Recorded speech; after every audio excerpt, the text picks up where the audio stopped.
when you have sound that doesn't have a pattern, or that's as identifiable, or there is no rhythm and it's out of time, it allows the person who's experiencing that to have to work on surrendering, letting go, not being in charge of the experience anymore.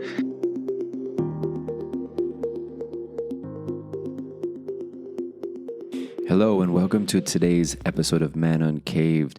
We are going to discuss somatic healing arts, using our breath and using sound to heal with a dear good friend of mine, Gabriel Logan Braun. So good to have you here, my man. So good to be here, bro. Yeah, we finally made it happen. I know we've been talking about this for a couple of years now. So I'm glad that we can finally sit and really, I want people to hear about the beautiful work you're doing. I had the pleasure, well, first of all, we got introduced because you and I also work running groups at some treatment centers around LA and Malibu. And I got introduced to you, and I went to one of your sonic womb baths, I guess sound bath. Is that what you call it? Sound bath? Yeah. And I was just taken back just by the talent you have with music and stuff. So we're going to talk about that as we dive in. So anyway, welcome. Thank you. First of all, let's just know a little bit about you. How did you get into, I mean, you do a lot of other things, so we're going to be talking about all that too. Mm-hmm. But how did you get into working with sound and doing your healing work? Mm-hmm. Yeah, so it was like my own kind of first big dark night of the soul experience is what really led me to what I do. And that was when I was still in high school, and I was like a total jock. And I was playing basketball, and that was my main passion. And I put all my eggs in one basket, so to speak. I had no plan B. And then I basically had my ego crushed by, other players. One summer I went to like this West Coast All-Star camp going into my junior year of high school. And I just realized like I just wasn't at the level that I needed to be. And I thought I was. And so that was like when I came back after that experience, it was like I didn't know who I was anymore because so much of my identity was wrapped in that. And then I went into a real like depression, and I started ditching school. And then a family friend, basically my parents found out and they caught me. And then I transferred into like a private school, and a family friend suggested that I go to a yoga class because she thought it would be, healing and therapeutic for me, and knew that I was like really into, movement and physical things like that. So I did, and it happened to be a bhakti yoga class with Govindas and Radha, who now she goes by Jacqueline, I think. But this was like my first introduction. And during the class, they were doing like the physical asana and the poses and postures and the workout experience, but it was very spiritual, and that they included mantras, chanting of these, sacred names of the divine that represent different archetypes. But there was the musical aspect, using it as a way to heal and almost in a way transcend all of the kind of stuck limiting patterns of the mind and the body in a way. And it just really transported me out of my kind of depressed state. And at the end of the class, I went up to both of them and I was like, how can I learn how to do this? And that's literally what started my journey. And they led me to a teacher who played the flute and did like flute lessons. And then it was like one thing led to the next over the course, and still is. Yeah, of course. Stop, So, yeah, and that was when I was like about 16, 17, and I'm 38 now. So, yeah, so it's been quite a journey. Yeah. And I love that the music does transport, and the way that you put that together in your events, and we'll talk about that event. The one that I went to was Sonic Womb. I did feel transported through sound. It's almost like I was hovering over my body. It was a very, I guess, transcendent type of experience using sound. Yeah, I mean, I did actually take a couple years of guitar lessons when I was like 11. Okay. And I was in a band. So I did have that. And then when I was a kid, my mom used to take me to these, different world music and theatrical events at UCLA. They had Oh, so I did have a lot of exposure to all got that, it. but Okay, so you did. it wasn't until I like really dove into yoga and spiritual practice that it became more of a way of seeing it as healing versus performance. Yeah. And you do a mixture of other things too for working with sound, movement, breath, Qigong. Yep. Yeah. Yep. Can you talk a little bit about that stuff that you really have incorporated in kind of crafting this little beautiful experience for people? hmm Yeah. So there's a particular kind of container or event that I've curated called Primal Fire. And it's about cultivating your inner fire, your Agni, as they say in Sanskrit and the yogic practice. And Mm. this is about learning how to utilize through the modalities of yoga, Qigong, breathwork, and sound healing to kind of purge and move and clear energy within yourself that might be causing you to feel stagnant or depressed or stuck or negative energy, anything that you need to kind of like move through you that you feel can be like an obstacle or getting in the way of you being your most vital, alive, vibrant self. Many years ago, I did my yoga teacher training and I was very focused on that. And then I've studied some Qigong, and Qigong is similar to Tai Chi, and it essentially means the cultivation of your Qi, which is your life force energy, and also pronounced Qi. There's a lot of Oh, ways to say it. yeah. Yeah. And so this is working with the breath, also with mindful movement. And when you learn how to do that and harness your Qi, it's about finding a greater kind of balance within your nervous system and in your body. And we talk about often, like in recovery centers, how can you learn how to self-regulate, right? Where you're dysregulated oftentimes and you're in that fight, flight, freeze response in the what we call the parasympathetic nervous system, or sorry, the sympathetic nervous system. We want to get into the parasympathetic, right? Right. So this is Sure. also your world too. That's Yeah. right. Yeah. Yeah. So I definitely agree to that. And that's a lot of the work that you do too. So not just sound, you work with the breath, you do somatic work to release this energy that is stuck within the body. And again, this is a language that you and I share. If there's some trauma or just stuck stuff, accumulated collective stuff over the years. And so the breath really helps move that out. Can you describe a little bit more, maybe about that energy and how you can, I get it, unstuck Yes. from some of these practices? I guess. Yeah. Totally. So I've actually heard you say this, so I'm quoting you on this one, Okay. which is we have our issues in our tissues, right? Yeah. And so you don't think an emotion, you feel it first. It Mm. lives in the body. And of course, emotions can come from, being triggered by what someone says to you, or a thought you have, or a memory from the past, or a trauma, right? And yet it lives in the body. So different ways that I would have people be able to move that energy or that emotion would be, again, through the breath, for example. So let's say I'm feeling really tight and really tense and stuck. And maybe there's a particular area in my body, like I feel like my heart's really heavy, or I feel kind of blocked and it's like hard to feel my heart. So I might have a client breathe more intensely around their heart, like in the back of their heart, open their chest up more. And Mm. just through utilizing the breath alone, already that can start to free up some of that energy that feels more tense or stuck. Because you realize, I know I'm preaching to the choir when I'm talking to you, but for our audience, right, it's like Sure. when we breathe shallowly, right, which most people do, we don't actually move energy that way. We kind of tend to be a bit more contracted or shut down.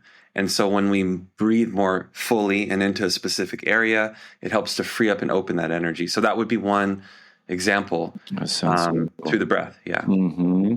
When I work with clients one on one, it I do everything from people that want to learn like sound healing, and I teach them how to do that.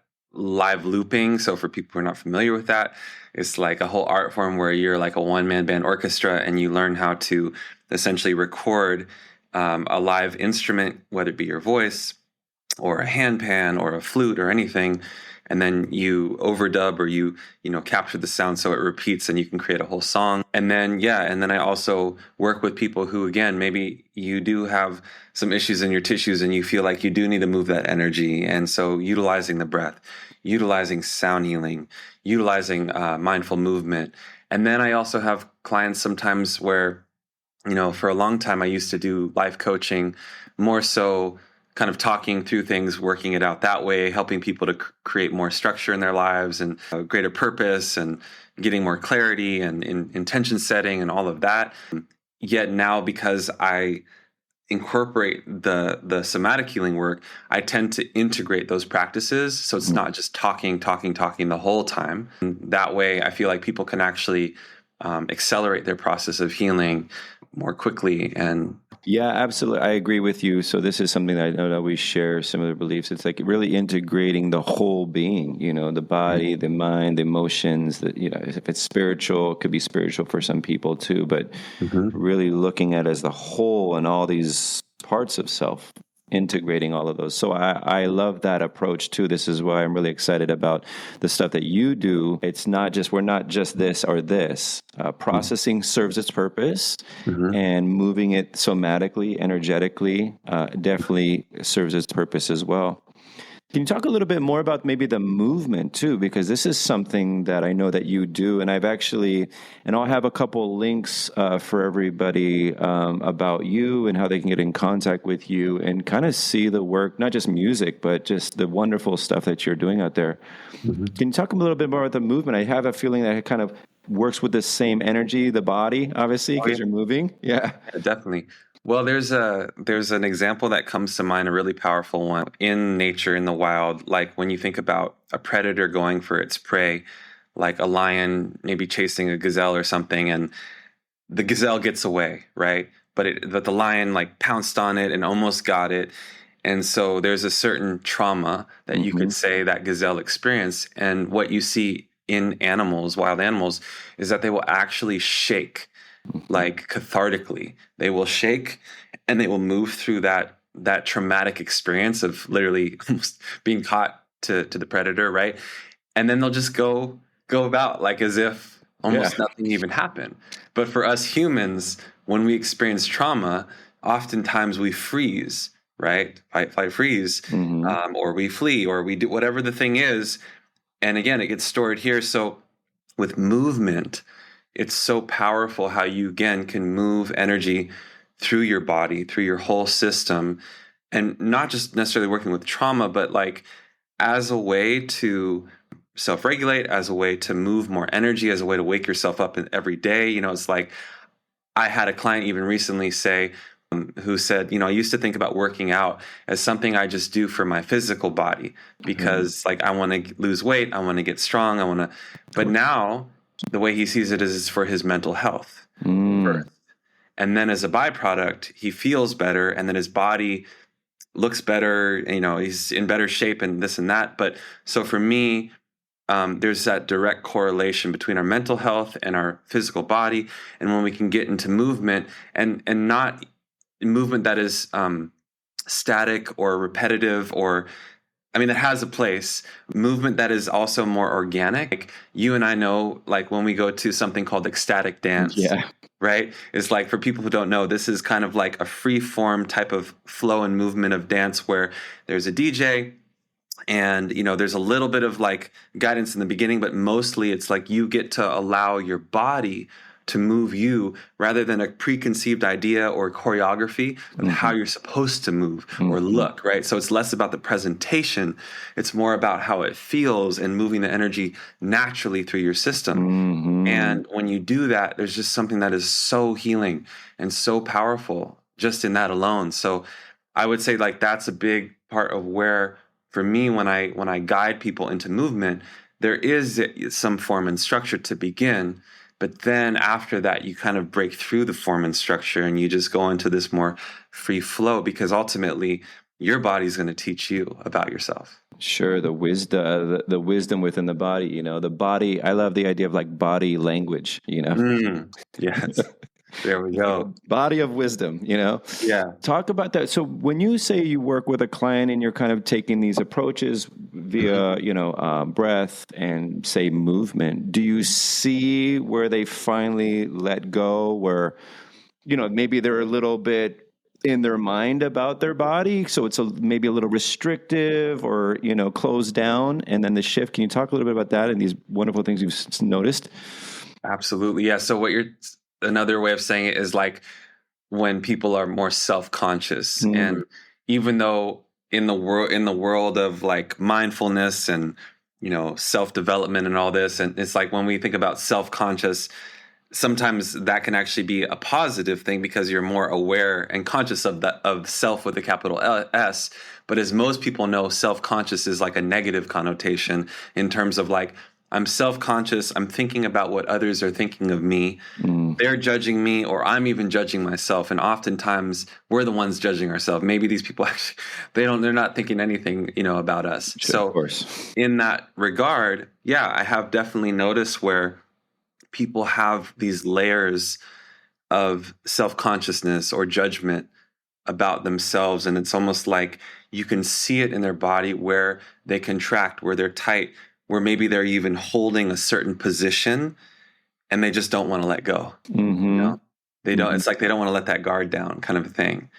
But what I've seen is when I work on somebody or work with someone in this way, it's like, as an example, I might have a client who, just to show you with demonstrating my own body, like they're doing this. And if you look at the position of my shoulders are coming down, my back is kind of protecting my heart. So it kind of Right? hunched. It's almost, for those that can't see, it's a kind of a hunched over, right? Your shoulders are forward, the back is arched a little bit. Yeah, and my chest is kind of caved in.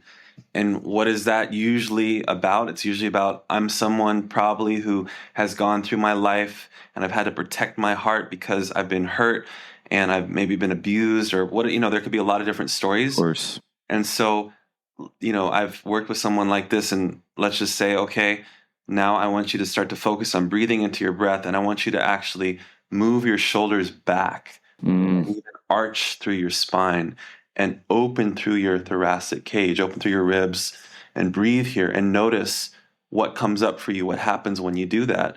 And getting to a point where maybe someone starts to do that and all of a sudden they have tears streaming down their face. They don't even know why, right? It's like you're in, the story is my whole life I've had to protect my heart, but now I'm in a safe environment with Gabriel, or right, and I don't need to do that, but something in me says, no, no, no, I have to stay this way because this is all I've ever known. right. And so when you can then see that opening happening, and the realization that this person actually is in a safe environment, wow, it's like a complete 180 shift in their experience. And then I've seen somebody like this, then over time, their posture, even, right, starts to change. Their chest becomes more open. Sure. They live life more from their heart, and, you know, stepping forward versus dragging themselves along and always being in a shell, kind of a thing.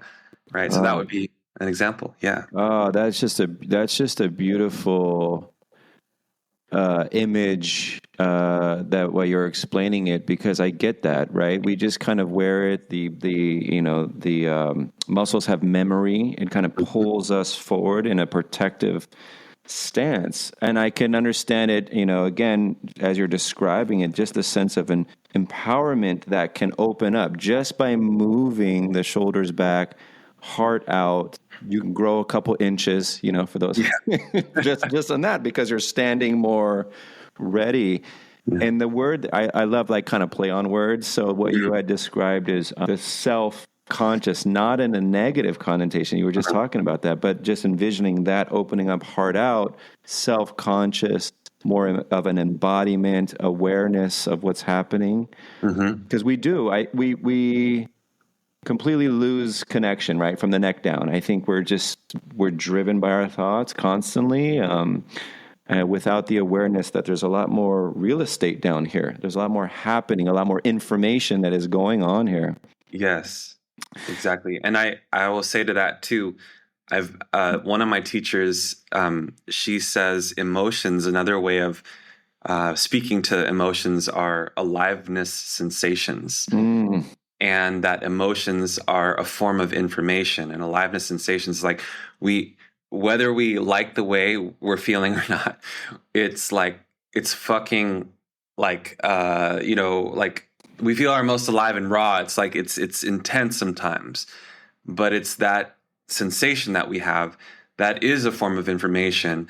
But a lot of us, because we live in our heads, or we haven't been given the tools to cope and digest this information, we end up becoming self-destructive or self-sabotaging ourselves and others in the process. mm. So it's just a different kind of frame to see it, or to see how we relate with these emotions. And I would even add on to that, and I know you and I share some very similar perspective, is that, emotion, we think about E standing for energy, motion, movement. Okay. And if you want yourself to be healthy and vital and most alive, you have to allow those emotions to flow and to be expressed versus depressed or Correct. pushed down or suppressed, right? It's like literally bringing them out, which is why the creative arts, especially like music and things like this, can be so, and movement and dance can be so therapeutic beyond, cognition or talk therapy, which has its place too, right? But this is beyond just speaking with words, but speaking with the body, Yeah. speaking with, the soul in a way, and how it expresses creatively. Yeah, what came to me when you were saying that, I mean, thinking about sound, music, I mean, the first sound is the heartbeat, right? We're in the womb, heartbeat, and the sound and the beating of that Mm-hmm. drum kind of sound, which I know Yeah, you do a lot of too, and you incorporate all these, from rooted sounds to, earth sounds to air sounds. all the elements. All Yeah. the elements, yeah, that's right. Thinking of that in its own right, because that was our language. It's like listening to the heartbeat, Mm-hmm. understanding that, and that was kind of our rhythm, as in the womb.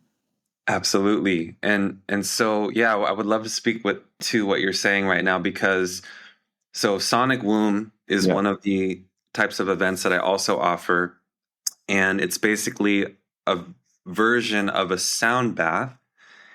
For those who maybe are newer to that, essentially you are being bathed and serenaded in sonic vibrations of different instruments. And that can vary from instruments called singing bowls to the didgeridoo to flutes to guitar to your voice. I mean, literally it could be anything. There are certain instruments in particular that have a perhaps more healing frequency or resonance that can not only be heard but felt in the body. It's through those instruments that we're able to go, I think, deeper inside of our experience, just like a form of meditation, right? Where you're guided into that inner world or inner space within yourself. And in that space, you begin to uncover and discover different aspects about yourself, again, through sound and through through vibration. sound. So, yeah, and in particular, when we talk about the heartbeat and rhythm, and when you have a certain rhythm, your mind can identify a specific pattern, like 1 2 3 4, 1 2 3 4. So then when it can anticipate what's coming, it creates a feeling of safety, because you're Mhm. not like, oh shit, what's next, what's going to happen, I don't know, like, this is.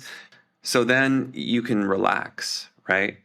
And there's also, on the contrary, something to be said about not using rhythm and being out of time, not always knowing what's going to happen next, because that can create, I think, a healthy form of disorientation, meaning, Mhm. oh, I actually have to let go.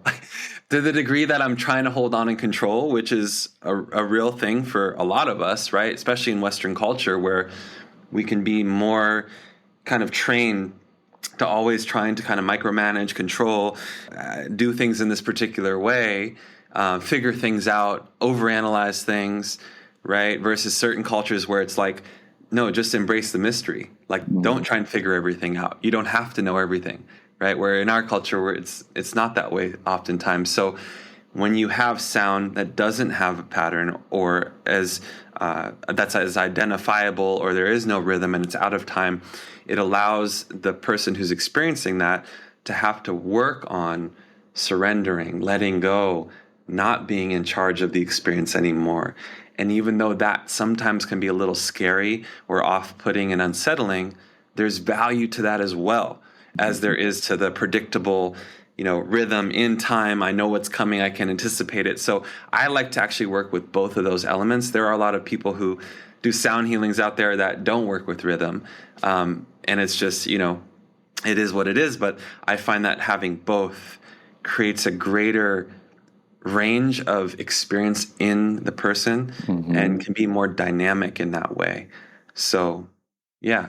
I love what you're bringing in. That actually described my experience at Sonic Womb to its entirety, because it was, again, I love that. The repetitive, we can go in there, and then the dissonance. And then the dissonance is where most of us, right, where it might be off the time or they're colliding in certain ways, and we have to find that part within ourselves. How much more can we let go? And you brought great words to that, because that's it, right? We look for predictability. We love our certainty. It allows us to feel safe and in control and in power in our life. And there's needs for that, obviously. And then life isn't predictable, and things aren't living in certainty at times. And so that rhythm makes you collide. And that was what was, the word I loved you use was the dynamic of that in your, and I've been to sound, healings, and they all have their wonderful space. But the incorporation that you incorporate all these nice flows and sounds, and that was something different from the sound baths that I have gone to, that you really brought in. Now I have a question, because I sit there and I'm in my meditative state, and this has come to me. I'm like, is this all on the fly sometimes? Like, I don't even know if this is like on the fly, or, how do you put all this together? Yeah, that's a great question. So, yeah. And of course, for people who haven't experienced what I do yet, I'm again including many different instruments from all around the world. I'm looping many of these instruments, creating all these layers, using both rhythm, timing, and then timelessness, all of that, free form, flow, and transitioning out of different, I call them soundscapes. So it's like world, like washes and walls of sound, and then singing on top of them. So all of that. So just to kind of paint a picture for people, right? So within that, I would say it is mostly improvised, and there's where I have some idea of form and structure of, like, there is a blueprint. There is some architecture of sound and how I'm going to go from A to B. But then within the structure, I can freeform. So to give a little bit more concrete example of what I mean by that, I can start, for example, with a flute, which I'll create a drone-like background effect, which is timeless. There's no rhythm or anything going. That's in a particular key. I will start to create a rhythm, and within that rhythm, I'll then build layers with my voice, with the flute, with a bass kind of effect, and I'll create a whole nother experience for people. And then I'll fade that out, and then maybe I'll bring in a new instrument that's in the same key, or I'll transition into a completely different key or scale or something like this. And, I'm trying to keep it as simple as I can. That's fine. Really, you got to experience it. I mean, I think, if you don't have a music understanding, you go there and you experience, Sonic Womb with Gabriel. It is quite an amazing experience, because you are floating in that's exactly it, this bath of sound. But it's just the sounds that you use, from, like, again, world tones to, like, these, you use your voice to represent some type of low end bass. It's quite an amazing experience. It really is. Thanks, man. Yeah. And I will say too, like, also just paying homage to, all the different teachers that I've worked with. And even when I say teachers, I mean both people, humans, but I also mean instruments themselves and even the cultures that they come from. Like we'll say like the didgeridoo, for example, is an Aboriginal instrument from Australia, one of the oldest wind instruments in the world, and used in traditional ceremonies from that culture. And now it's, all over the world. You'll even hear it in like techno music, you know what I mean? Like it's used in all different kinds of ways, but there's something so primal and primordial and ancient that's just from that instrument alone, right? It's like people get to experience, or they even have the experience if they've never been to Australia or been exposed to that culture. Now they are, it's like they're taking on this journey, this magic carpet ride through all these different cultures and lineages, right? Totally. And then even working with people like Porangi. So some of you may know who this amazing, musician, sound engineer, sound healer. He's a lot of different things. His thing is more he creates live music, usually to dance to. He's very much a healer, and he's Brazilian, and he's been doing this his whole life, really. And he's an incredible loop artist. And this is someone that I got to study with and train with for many years. And and I've worked with many people from all around the world. And so there's a lineage that I also feel that it's like I'm bearing this torch and carrying it forward. And I've also learned a lot on my own too. Any artist maybe you emulate certain teachers or people that you work with for a time, and then you find your own style and your own voice, right? Yeah, absolutely. And you give it your own kind of signature to it as it relates to you. That didgeridoo is a powerful one. Just the vibrations when you bring it close to the heart or areas in the person's body, and it's just a standalone, and you can feel that pulsing vibration moving. That in itself is so healing. And you time travel, like in that time travel, but also you travel to different locations, and I guess time travel would be it, because you can meet maybe different parts of your own self. But we'll talk about what you got coming up. Yeah. So, I do. So first I'll start by saying that, when this is airing and live, coming out, I would, encourage people to go on either my website, GabrielLoganBraun.com, which will probably be in the I'll have all that available. Yeah. As well as like Instagram is where I usually post events, but I generally have Sonic Womb and Primal Fire events. And then I have some new music that will also be out. Both there's what's already out called Wildfire. It's an EP, 4 different songs, world music, dance music, with my friend and creative partner Oral Ponic. This is really beautiful music. Then there's also going to be a new song coming out, TBD on the timing of it, with the new music video called Breaking Through the Static. And this is actually another kind of genre and rendition of what I do, where I'm going to be rapping, and it's kind of like where Rage Against the Machine meets Beastie Boys a little bit. Wow. And wow, a new venture. I like it. A new venture. I'm just, I like to dip my feet. Yeah, why? Yeah, I love it. It's all healing. And we'll also have the Wildfire Amapiano remix. Amapiano is a popular genre of music from Zimbabwe and South Africa. So that's going to be out as well when this airs. So you can look forward to that too. Is that like Spotify where people, is that? Yeah. Spotify, okay. iTunes, all the platforms. Yeah. Okay, perfect. So look out for those. And then, yes, I'll have everything to get in contact with Gabriel. If you're looking for individual coaching, go to maybe one of his events and see what's going on with Wildfire. Not Wildfire. You used to call it Wildfire. Primal Fire. Primal Fire, yeah. And the Sonic Womb. Yeah. And he's always doing a lot of great things. So you can just stay posted, follow him on the Instagram, all those social media platforms. You have some stuff on YouTube if you want to just hear some of his sounds. I mean, this guy is talented when it comes to music. I was taking some lessons from you too. I mean, I want to take some more. We'll talk more about that another time. But it's such a pleasure to have you. I'm glad that we can finally make this happen. I want people to know about you and this beautiful work that you're doing. And again, if that sounds amazing to you, moving with your body, I mean, you're connecting your breath. I love that self-conscious. through movement, through breath, through sound. Gabriel walks it, talks it. I really enjoy watching the work that you do and how you also hold yourself energetically. You just feel it when you're around you. So Thank you, man. anything else you want to say here for anybody that... Yeah. Well, I just want to say, like, it's never too late to start.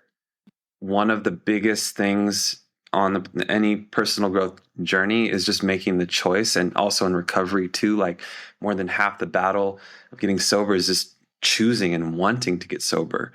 And not only is it about sobriety, but ultimately I think it's really just about health, wellness, healing, self-discovery, bettering yourself as a human so that you can also help others. And something that I've also learned, I mean, we've talked a lot about self, right? But so much of spirituality and healing is actually about is about community, is about each other. And part of why I'm so inspired to do what I do is to help bring people together.